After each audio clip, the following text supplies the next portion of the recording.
Dak Prescott and the Cowboys in America's Game of the Week on Fox. Both teams are coming off dramatic wins, but according to Fox Bet, Seattle is a 5.5-point favorite heading into the matchup. So, Shannon, are you surprised the Cowboys are that big of an underdog? I'm not. And probably if the fans were in the stadium, they'd probably be a full touchdown, Skip. And I think they gave them. Because it's kind of hard to evaluate. This is what we normally know. You normally get 3.5 points for home field. Give or take, it all depends on the home field. Kansas City might get a little bit more. Seattle might get a little bit more. Someone else might get a little less, considering on the crowd. But when you look at Seattle, Skip, Seattle, Russ right now is the MVP. The guy has 9 touchdown passes with 11 incompletions. That's how good he's been playing. That's the level in which he's at. The Cowboys, for all intents and purposes, really should be 0-2. And I think the odds makers are factoring that in. And when you look at Russ and the way he's playing, and you look at Metcalf, and you look at Lockett, and you look at Moore, they can run the football with Carson. And you always got to worry about Russ. Skip, what's so frustrating about Russ is that you could do everything right. You play it by the script, they're going to come out this, you know what they're going to come out and do, but Russ can throw the script away and go scramble and get 25 yards. And then he slides down. You're like, okay, he run, I'm going to get him. And next thing you know, he slide, and then you got to go over the top of him. Or he runs around and then do what he did, find Lockett in the back of the end zone for a touchdown. Yep. Or he can make pinpoint throws like he did in the corner of the end zone. Or he can go over your head to DK Metcalf. I love this. I'm surprised. You know what, Skip Bayless? I will go and give you, you know what? I'm so confident in Seattle right now, I'm going to go and give you 6 points. 6? I'm going to give you 6 right now. Done. I'll take it. Yeah, I saw one you case. coming. One case. Yep. One case. And my guy, Russ, go outplay your guy. Thank you. Wrong. So, I must admit, I always tell you, I guess the spreads before I reveal the spreads. Right. I thought this would be 4-ish, somewhere in there, and it was 5.5, and it surprised me because there's no 12th man. I assume it's still going to be empty. That's right. The last that's what I'm assuming also. Okay, so the Seahawks just lost Bruce Irvin, who I thought was their most dangerous pass rusher. He tore his ACL. They just lost Marquise Blair, who was their #1 nickel corner, who they love. And he tore his, I think it was his ACL. We've had a spate of these through the weekend. It was horrible. Okay, so those are 2 key defensive players. Down, gone. I spent last night trying to get happier about that all-time great escape, that all-time stolen victory that the Cowboys took from the Falcons on Sunday, thanks to the wildest onside kick recovery I've ever seen. And I kept saying, okay, step back from it. What happened in the second half? Really, for the whole game, what happened? Dak Prescott was extraordinary. Yeah. He fumbled early. Zeke fumbled early. We got that. They lost 3 fumbles in the first 8 minutes. Schultz fumbled. He did. But Dak threw it about as well as he's ever thrown it before. Agree with that. With accuracy, touch, velocity. He made every throw you can think of making.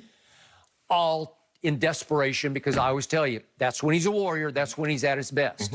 So obviously, I would like to see that from the first instead of after it's almost over.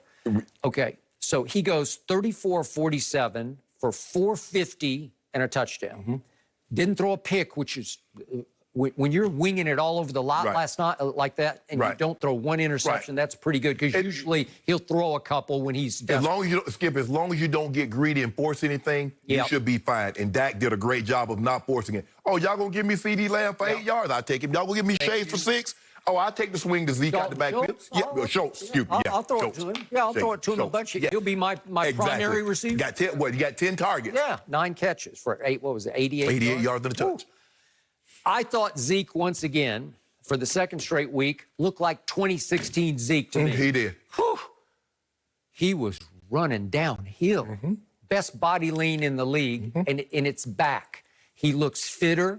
He looks hungrier, so to speak. He looks like he really does want to eat. And if there's a wall there, he's going to run through it. Okay, so I love this combo going to Seattle, because I just watched Cam Newton throw for the 3rd highest passing yardage he has in his whole career. 397, almost 400 yards passing.